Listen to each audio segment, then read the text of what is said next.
Hello नमस्कार प्यारे साथियों, कैसे हैं आप सभी लोग। आप सभी का स्वागत है हमारे भर्ती सार के यूट्यूब प्लेटफॉर्म पर। तो जैसा कि आप लोगों को पता ही है, हमारी जीके जीएस की बेहतरीन प्रैक्टिस सीरीज चल रही है, जो कि RPF constable and UP police constable exam को टारगेट करते हुए हम लोगों ने डिज़ाइन की है, जिसमें टॉप 50 क्वेश्चन रहते हैं, जिनका बेहतरीन सोल्यूशन हम लोग देखते हैं। तो चलिए, जो कि ऑल कम्पिटिटिव एग्जाम के लिए महत्वपूर्ण है, जहाँ जीके जीएस पूछी जाती है।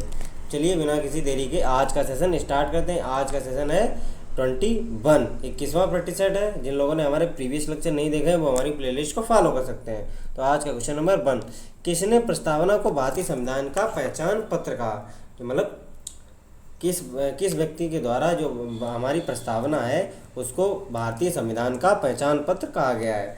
तो ये जो है N.A. पालकीवाला जो है, इनके द्वारा भारतीय संविधान में प्रस्तावना को पहचान पत्र का संज्ञा दी गई। ऑप्शन नंबर डी इसका राइट आंसर हो जाएगा। ठीक है, नेक्स्ट चलते हैं हम लोग। क्वेश्चन नंबर 2, भारत में पहला नगर निगम स्थापित किया गया था। मतलब भारत का पहला जो नगर निगम है वो कहाँ पर, किस शहर में स्थापित किया गया था। ये मद्रास में। ऑप्शन नंबर ए इसका राइट आंसर हो जाएगा, क्योंकि मद्रास तमिलनाडु में ये भारत का पहला नगर निगम स्थापित किया गया था। ठीक है, नेक्स्ट चलते हैं हम लोग।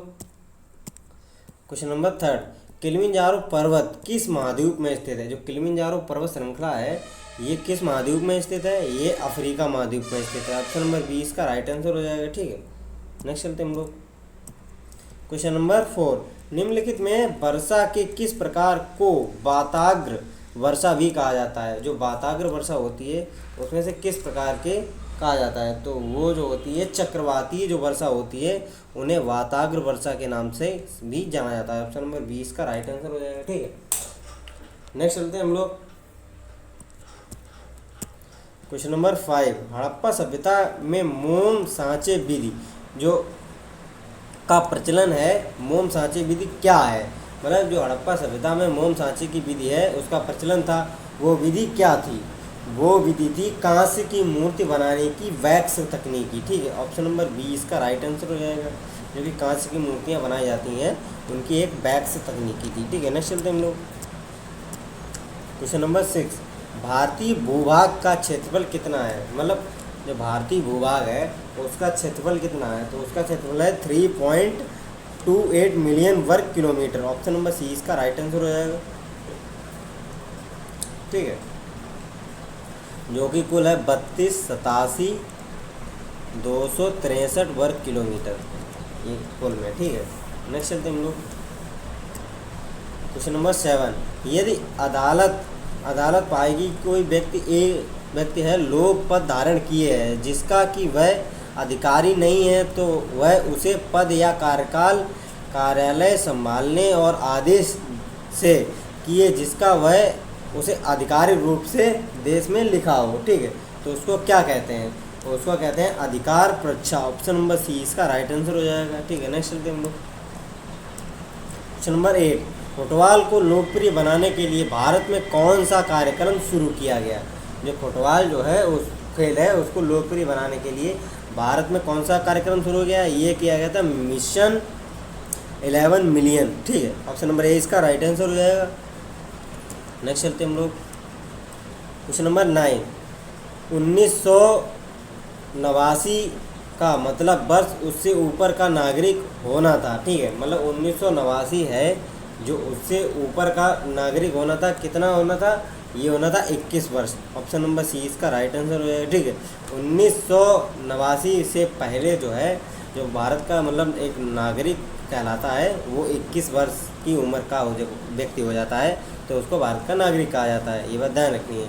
और 1989 के बाद से 18 वर्ष का जो प्लस का नागरिक है उसको भी नागरिक की संज्ञा दी गई। किस लिए, संविधान संशोधन करके जो मतदान की आयु थी 21 वर्ष से लेकर 18 वर्ष कर दी गई थी। ये बात ध्यान रखनी है। नेक्स्ट चलते हैं हम लोग। क्वेश्चन नंबर 10, लक्ष्मीबाई राष्ट्रीय शारीरिक शिक्षा संस्थान पूरी तरह से निम्नलिखित में से किसके द्वारा वित्त पोषित है। ठीक है, जो लक्ष्मीबाई राष्ट्रीय शारीरिक शिक्षा है वो किसके द्वारा, मतलब उसको उसमें किसके द्वारा पैसा आता है। तो वो आता है भारत सरकार के द्वारा। ऑप्शन नंबर सी इसका राइट आंसर होगा। वो सेंट्रल एक यूनिवर्सिटी है। ये बात ध्यान रखनी है। ठीक है, नेक्स्ट चलते हैं हम लोग। क्वेश्चन नंबर 11, पहला मेंस T20 क्रिकेट विश्व कप 2007 किस टीम ने जीता था। ठीक है, मतलब जो पहला मेंस T20 क्रिकेट विश्व कप था वो किस टीम ने जीता था? वो जीता था भारतीय टीम ने, ठीक है, इंडियन टीम ने पहला मेंस T20 क्रिकेट विश्व कप जीता था। ये बात ध्यान रखनी है क्योंकि महेंद्र सिंह धोनी की कप्तानी में जीता था। नेक्स्ट चलते हैं हम लोग। क्वेश्चन नंबर 12, नाभिकीय विखंडन अभिक्रिया को नियंत्रित करने के लिए किसका उपयोग किया जाता है? जो हमारी नाभिकीय विखंडन अभिक्रिया है उसको नियंत्रित करने के लिए ये नियंत्रक छड़ें जो लगाई जाती हैं, ऑप्शन नंबर सी इसका राइट आंसर रहेगा, इन्हीं का उपयोग किया जाता है। और सूर्य में नाभिकीय संलग्न की जो अभिक्रिया होती है ये ध्यान रखनी है। नेक्स्ट चलते हैं हम लोग। क्वेश्चन नंबर 13, मानव विकास सूचकांक द्वारा विकसित किया गया है। जो मानव विकास सूचकांक है वो किसके द्वारा विकसित किया गया है? ये किया गया महबूब उल हक, महबूब उल हक और भारत के जो प्रसिद्ध अर्थशास्त्री थे अभिजीत बनर्जी उनके द्वारा और महबूब उल हक इनके द्वारा मिलकर सम्मिलित रूप से ये विकसित किया गया था, ठीक है। नेक्स्ट चलते हम लोग। क्वेश्चन नंबर 14, 1920 में गठित all India trade union Congress के पहले अध्यक्ष कौन थे? जो 1920 में गठित हुआ था ऑल इंडिया ट्रेड यूनियन, उसके पहले अध्यक्ष कौन थे? ये थे लाला लाजपत राय, ऑप्शन नंबर इसमें गायब है बी, लाला लाजपत राय, ठीक है, इसका राइट आंसर रहेगा ऑप्शन नंबर बी। नेक्स्ट चलते हम लोग। क्वेश्चन नंबर 15, भारत में राष्ट्रीय खेल दिवस कब मनाया जाता है? ठीक है, जो राष्ट्रीय खेल है ये किस दिन मनाया जाता है? ये मनाया जाता है 29 अगस्त को, हर वर्ष 29 अगस्त को राष्ट्रीय खेल दिवस मनाया जाता है, नेशनल स्पोर्ट डे। ये किसकी याद में मनाया जाता है? मेजर ध्यानचंद की याद में, मेजर ध्यानचंद की याद में, जो कि हमारे हॉकी के एक महान प्लेयर थे, मेजर ध्यानचंद की बात ध्यान रखनी है। नेक्स्ट चलते हम लोग। क्वेश्चन नंबर 16, फूल पत्ती की कढ़ाई का काम मूलतः किस राज्य में किया जाता है? जो फूल पत्ती की कढ़ाई है ये मूलतः उत्तर प्रदेश में की जाती है, ऑप्शन नंबर सी इसका राइट आंसर हो जाएगा, ठीक है। नेक्स्ट चलते हैं हम लोग। क्वेश्चन नंबर 17, वोल्टेज स्रोत को बदले बिना विद्युत प्रवाह को नियंत्रित करने के लिए किस घटक का उपयोग किया जाता है? मतलब वोल्टेज जो स्रोत होता है उसको बिना बदले हुए नियंत्रित करने के लिए किस घटक का प्रयोग किया जाता है? ये किया जाता है परिवर्ती प्रतिरोध का, ठीक है, परिवर्ती प्रतिरोध का, ऑप्शन नंबर 20 का राइट आंसर हो जाएगा। नेक्स्ट चलते हैं हम लोग। Question number 18, Rowland Garros grand slam tournament जो है टेनिस का है निम्नलिखित में से किससे संबंधित है? ये संबंधित है फ्रेंच ओपन से, ऑप्शन नंबर सी इसका राइट आंसर हो जाएगा। नेक्स्ट चलते हैं हम लोग। क्वेश्चन नंबर 19, प्रसिद्ध वराहलक्ष्मी नरसिंह मंदिर मतलब जो सिंहचल पहाड़ी पर स्थित है वो किस राज्य की सिंहचल पहाड़ी पर स्थित है? यह आंध्र प्रदेश की, ऑप्शन नंबर डी इसका राइट आंसर हो जाएगा, ठीक है। नेक्स्ट चलते हैं हम लोग। क्वेश्चन नंबर 20, स्वतंत्र चुनाव आयोग का प्रावधान भारतीय संविधान का कौन सा अनुच्छेद प्रदान करता है? जो स्वतंत्र चुनाव आयोग है उसके लिए भारतीय संविधान में किस अनुच्छेद में उसकी अवधारणा दी गई है? ये आर्टिकल 324 के तहत दिया गया, ऑप्शन नंबर ए इसका राइट आंसर हो जाएगा, ठीक है। नेक्स्ट चलते हैं हम लोग। Question number 21, Hindustan antibiotics limited कारखाना स्थित है। जो हिंदुस्तान एंटीबायोटिक कारखाना है ये पुणे महाराष्ट्र में स्थित है, ऑप्शन नंबर डी इसका राइट आंसर हो जाएगा, ठीक है। नेक्स्ट चलते हैं हम लोग।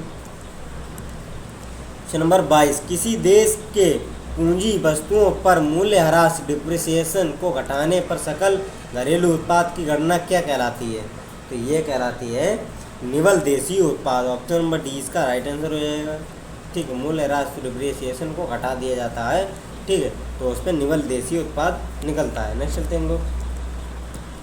क्वेश्चन नंबर 23, यंग इंडिया पत्रिका की शुरुआत किसने की थी? जो यंग इंडिया पत्रिका है इसकी शुरुआत किसके द्वारा की गई थी? ये की गई थी मोहनदास करमचंद गांधी के द्वारा, ऑप्शन नंबर ए इसका राइट आंसर हो जाएगा, ठीक है। नेक्स्ट चलते हैं हम लोग। क्वेश्चन नंबर 24, क्राउन ग्लास का अपवर्तनांक क्या होता है? जो क्राउन ग्लास होता है उसका अपवर्तनांक कितना होता है? ये होता है 1.52, ऑप्शन नंबर डी इसका राइट आंसर हो जाएगा, ठीक है। नेक्स्ट चलते हैं हम लोग। क्वेश्चन नंबर 25, मूल रूप से लोकसभा में अनुसूचित जनजाति के लिए कितनी सीटें आरक्षित थी? जो मूल रूप से हमारी लोकसभा है उसमें अनुसूचित जनजाति के लिए कितनी सीटें आरक्षित थी?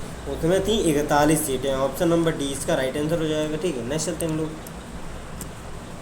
क्वेश्चन नंबर 26, लवण और जल के उत्पादन के लिए अम्ल और क्षार दोनों के साथ अभिक्रिया करने वाले धातु ऑक्साइड क्या कहलाते हैं? तो ये जो कहलाते हैं उभयधर्मी ऑक्साइड। ऑप्शन नंबर ए इसका राइट आंसर हो जाएगा। ठीक है, इनको कहा जाता है उभयधर्मी ऑक्साइड। नेक्स्ट चलते हैं हम लोग। क्वेश्चन नंबर 27, किस ग्रह को पृथ्वी का जुड़वा बहन भी कहा जाता है? मतलब किस ग्रह को पृथ्वी की जुड़वा बहन की भी संज्ञा दी गई? ये जो है शुक्र ग्रह। ऑप्शन नंबर सी इसका राइट आंसर हो जाएगा। शुक्र ग्रह को ही पृथ्वी की जुड़वा ग्रह की संज्ञा दी गई और शुक्र ग्रह को ही भोर का तारा और एंड शाम का तारा, मतलब भोर का तारा और शाम का तारा भी शुक्र ग्रह को ही कहा जाता है। ये बात ध्यान रखनी है। नेक्स्ट चलते हैं हम लोग। क्वेश्चन नंबर 28, निम्नलिखित में से कौन सी भू आकृति प्रवाही जल द्वारा निर्मित नहीं है? जो भू आकृत प्रवाही है वो जल द्वारा निर्मित नहीं है। जैसे गोकुर झील, ये भी जल द्वारा निर्मित होती है। ठीक है, ये बात ध्यान रखनी है। और जैसे बाढ़ के मैदान, ये भी जल द्वारा निर्मित होती है। डेल्टा जो है ये भी जल द्वारा ही निर्मित होती है। ठीक है, जो बरखान है ये जल द्वारा निर्मित नहीं होती है। ऑप्शन नंबर डी इसका राइट आंसर हो जाएगा। ठीक है, जैसे गोखुर झील किसे कहते हैं? जो एक तरीके से हमारे जो गाय का एक गोखुर होता है उसी के प्रकार की ये गोखुर झील बन जाती है। जैसे कि एग्जाम्पल के लिए हम आपको बता दें, जैसे कि यहाँ से नदी प्रवाह कर रही है, यहाँ से, ठीक है, ऐसे नदी ऐसे प्रवाह करते जाते जाते जाते जाते एक यू टर्न लेती है, बिल्कुल सीधा ऐसे करके। यू टर्न लेने के बाद ऐसे ऐसे ऐसे ऐसे करके करके करके ऐसे यू टर्न लेने के बाद बिल्कुल जो पहले की धारा थी उसके बिल्कुल समीप जाते हुए फिर से ये ऐसे मुड़ जाती है। ये ध्यान रखनी है। फिर इधर जाते जाते ऐसे धारा बहने लगती है। ठीक है, तो यहीं पे एक समय ऐसा आता है कि जो धारा ये यहाँ से जाती थी, ठीक है, और यहाँ से जाती थी, वो धारा यहाँ से आने लगती है कट के। ठीक है, तो ये जो क्षेत्र होता है इसमें कटने की वजह से इसमें पूरा पानी चला जाता है, पूरा पानी। ठीक है, तो ये एक खुर के आकार का शेप ले लेती है, मतलब जो गाय के खुर के आकार का शेप ले लेती है, तो इसी को गोखो झील के भी नाम से जाना जाता है। ये बात ध्यान रखनी है। नेक्स्ट चलते हैं हम लोग। क्वेश्चन नंबर 29, किस देश को विघटित राज्यों का अटूट संघ कहा जाता है? मतलब जो विघटित राज्य हैं लेकिन उनको अटूट उनका संघ है, तो वो कौन सा देश है? तो वो है हमारा भारत। ऑप्शन नंबर ए इसका राइट आंसर हो जाएगा। ठीक है, वो हमारा प्यारा भारत जो है उसको विघटित देशों का अटूट संघ कहा जाता है। ऑप्शन नंबर ए इसका राइट आंसर हो जाएगा। नेक्स्ट चलते हैं हम लोग। क्वेश्चन नंबर 30, जो कौन सा एक पौधे में कठोर बाह्य आवरण के रूप में विकसित होता है और धीरे धीरे बीज में परिवर्तित हो जाता है, वो कौन सा चीज़ है? तो वो है हमारा बीजांड। बीजांड जो होता है यानी कि वर्तिका, बीजांड उसे ही कहते हैं। ठीक है, ऑप्शन नंबर ए इसका राइट आंसर हो जाएगा। नेक्स्ट चलते हैं हम लोग। क्वेश्चन नंबर 31, कठोर सतह से टकराने पर ध्वनि उत्पन्न करने वाली वस्तुएं क्या कहलाती हैं? ठीक है, जो कठोर सतह होती है उसे टकराने पर ध्वनि वस्तुएं उत्पन्न करने से क्या कहलाती हैं? वो कहलाती हैं अनुनादी। ऑप्शन नंबर 20 का राइट आंसर हो जाएगा। नेक्स्ट चलते हैं हम लोग। क्वेश्चन नंबर 32, नृत्य करती हुई बालिका की कांस्य प्रतिमा सिंधु घाटी सभ्यता के किस शहर में पाई गई थी? ठीक है, तो ये पाई गई थी मोहनजोदाड़ो। ऑप्शन नंबर सी इसका राइट आंसर हो जाएगा। ठीक है, मोहनजोदाड़ो जो है ये वर्तमान में पाकिस्तान में स्थित एक शहर है। ठीक है, मोहनजोदाड़ो। और मोहनजोदाड़ो को ही मृतकों का टीला भी कहा जाता है, मृतकों का टीला। ठीक है, नेक्स्ट चलते हैं हम लोग। क्वेश्चन नंबर 33, निकट दृष्टि दोष को दूर करने के लिए किस लेंस का उपयोग किया जाता है? जो निकट दृष्टि दोष होती है उसको दूर करने के लिए हमें अवतल लेंस का उपयोग किया जाता है। ऑप्शन नंबर सी इसका राइट आंसर हो जाएगा। नेक्स्ट चलते हैं हम लोग। क्वेश्चन नंबर 34, निम्नलिखित में से कौन सा एक प्रकार का स्टेरॉयड हार्मोन है जो कि ग्रंथियों की बाह्य त्वचा से स्रावित होता है? ठीक है, तो ऐसा कौन सा स्टेरॉयड हार्मोन है? तो ये जो होता है हमारा ग्लूकोर्टिकोइड होता है। ऑप्शन नंबर डी इसका राइट आंसर है। ये हमारा हार्मोन होता है जो कि ग्रंथि की बाह्य त्वचा से स्रावित होता है। नेक्स्ट चलते हैं हम लोग। नंबर 35, 1856 में भारत के किस ने अवध पर कुशासन के आरोप पर कब्जा कर लिया था। ठीक है, मतलब ऐसा कौन सा था गवर्नर जिसने अवध पर कुशासन के तौर पर कब्जा किया था, जो कि 1856 में किया गया था। ये किया गया था डलहौजी के द्वारा। ठीक है, टोपा डलहौजी जो था, इसमें डलहौजी ऑप्शन नहीं है,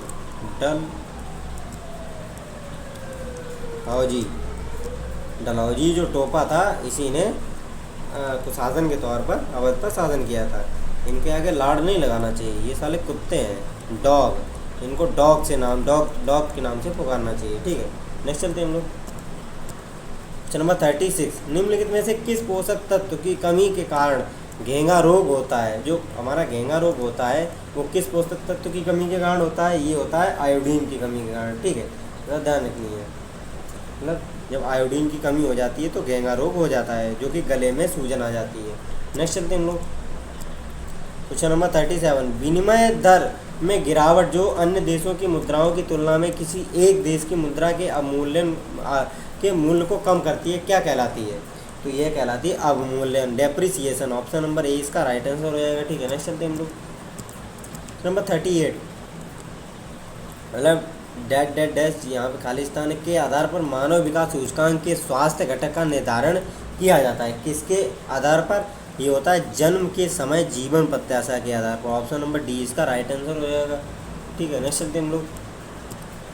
क्वेश्चन नंबर 39, निम्नलिखित में से क्या एक तृतीय क्षेत्र नहीं है। ऑप्शन 4 है, इसमें तृतीय क्षेत्र कौन सा नहीं है। ठीक है, जैसे परिवहन तृतीय क्षेत्र है, पर्यटन है, बैंकिंग है, लेकिन टेक्सटाइल जो है ये तृतीय क्षेत्र नहीं है। ऑप्शन नंबर ए इसका राइट आंसर हो जाएगा। नेक्स्ट चलते हैं हम लोग। क्वेश्चन नंबर 40, 2014 में निम्नलिखित में से किस खिलाड़ी को देश के सर्वोच्च नागरिक सम्मान भारत रत्न से सम्मानित किया गया था। और ये ऐसा पहला खिलाड़ी था जिसको भारत रत्न से सम्मानित किया गया था। ये थे हमारे master blaster Sachin Tendulkar. Option number D इसका राइट आंसर हो जाएगा। ठीक है, क्रिकेट के गॉड के नाम से इनको जाना जाता है, सचिन तेंदुलकर को। ठीक है, नेक्स्ट चलते हैं हम लोग। क्वेश्चन नंबर 41, सिंधु नदी का उद्गम स्थल कहाँ है। जो सिंधु नदी हमारी है इसका उद्गम स्थल तिब्बत में है। ऑप्शन नंबर ए इसका राइट आंसर रहेगा। और तिब्बत से निकलती है हमारे भारत से होते हुए ये पाकिस्तान में एंटर करती है, ये बात ध्यान रखनी है। ठीक है, नेक्स्ट चलते हैं हम लोग। क्वेश्चन नंबर 42, मानक मध्याह्न रेखा भारत के निम्नलिखित में से किस क्षेत्र से गुजरती है। जो मानक मध्याह्न रेखा है ये भारत के किस क्षेत्र से गुजरती है, ये हमारे मिर्ज़ापुर के पास से गुजरती है। ऑप्शन नंबर ए इसका राइट आंसर। और मिर्ज़ापुर के पास से नैनी से ही हमारे भारत का समय का निर्धारण किया जाता है। ठीक है, नैनी इलाहाबाद के पास। ठीक है, नेक्स्ट चलते हैं हम लोग। क्वेश्चन नंबर 43, किस वर्ष भारतीय राष्ट्रीय कांग्रेस ने भारत के संविधान को बताने के लिए एक संविधान सभा की मांग की। ठीक है, तो संविधान सभा की मांग किस वर्ष की गई थी, ये की गई थी 1935 में। ऑप्शन नंबर डी इसका राइट आंसर हो जाएगा। नेक्स्ट चलते हैं हम लोग। क्वेश्चन नंबर 44, 1971 से 72 में अमार सोनार बांग्ला गीत को किस देश ने अपने राष्ट्रगान के रूप में अपनाया था। तो ये था हमारा बांग्लादेश। ऑप्शन नंबर डी इसका राइट आंसर हो जाएगा। और ये हमारे रविन्द्रनाथ टैगोर के द्वारा गाया गया था। अमार सोनार बांग्ला, हमारा राष्ट्रगान भी हम रविन्द्रनाथ टैगोर के द्वारा ही लिखे थे, ये बात ध्यान रखनी है। नेक्स्ट चलते हैं हम लोग। क्वेश्चन नंबर 45, जो 69% आरक्षण प्रदान करने वाला भारत का एकमात्र राज्य कौन सा है। तो ये है तमिलनाडु राज्य। ऑप्शन नंबर ए इसका राइट आंसर हो जाएगा। ठीक है, नेक्स्ट चलते हैं हम लोग। क्वेश्चन नंबर 46, निम्नलिखित में से कौन सा महाद्वीप गोंडवाना लैंड का हिस्सा नहीं है। जो हमारी गोंडवाना लैंड है, कौन सा महाद्वीप उसका हिस्सा नहीं है। तो ये जो है उत्तरी अमेरिका। ऑप्शन नंबर डी इसका राइट आंसर रहेगा। जो उत्तरी अमेरिका महाद्वीप है ये गोंडवाना लैंड का हिस्सा नहीं है। ठीक है, जैसे कि ऑस्ट्रेलिया है, अंटार्कटिका है, दक्षिण अमेरिका है, ये गोंडवाना लैंड का हिस्सा थे। पहले दो थे, गोंडवाना लैंड और एक अंगारा लैंड। ठीक है, पृथ्वी हमारे दो भागों में डिवाइडेड थी। धीरे धीरे करके जो पृथ्वी का विखंडन क्रिया हुई तो ये अलग अलग महाद्वीप का निर्माण हुआ। ठीक है, नेक्स्ट चलते हम लोग। क्वेश्चन नंबर 47, 1773 से 74 में अंग्रेजी ईस्ट इंडिया कंपनी द्वारा सर्वोच्च न्यायालय की स्थापना कहाँ की गई थी। तो ये की गई थी कलकत्ता में। ऑप्शन नंबर बी इसका राइट आंसर हो जाएगा। ठीक है, नेक्स्ट चलते हम लोग। क्वेश्चन नंबर 48, मूल रूप से लोकसभा में अनुसूचित जाति के लिए कितनी सीटें आरक्षित हैं। ठीक है, तो ये सीटें हैं 79, यानी कि 79 सीटें मूल रूप से अनुसूचित जाति के लिए आरक्षित हैं। ठीक है, नेक्स्ट चलते हैं हम लोग। क्वेश्चन नंबर 49, किस स्वतंत्रता सेनानी को लोकमान्य के नाम से जाना जाता था? लोकमान्य के नाम से किसको जाना जाता था? ये जाना जाता था बाल गंगाधर तिलक को। ऑप्शन नंबर 20 का राइट आंसर हो जाएगा। ठीक है, नेक्स्ट चलते हैं हम लोग।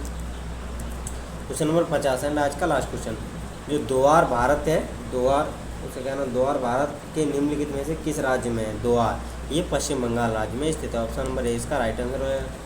चलिए आज का सेशन यहीं पे एंड करते हैं। अगर सेशन अच्छा लगा हो तो लाइक एंड कमेंट करके जरूर जाएं और अपने प्यारे साथियों के भी साथ शेयर करें, जिससे उनको भी एग्जाम में मदद मिल सके।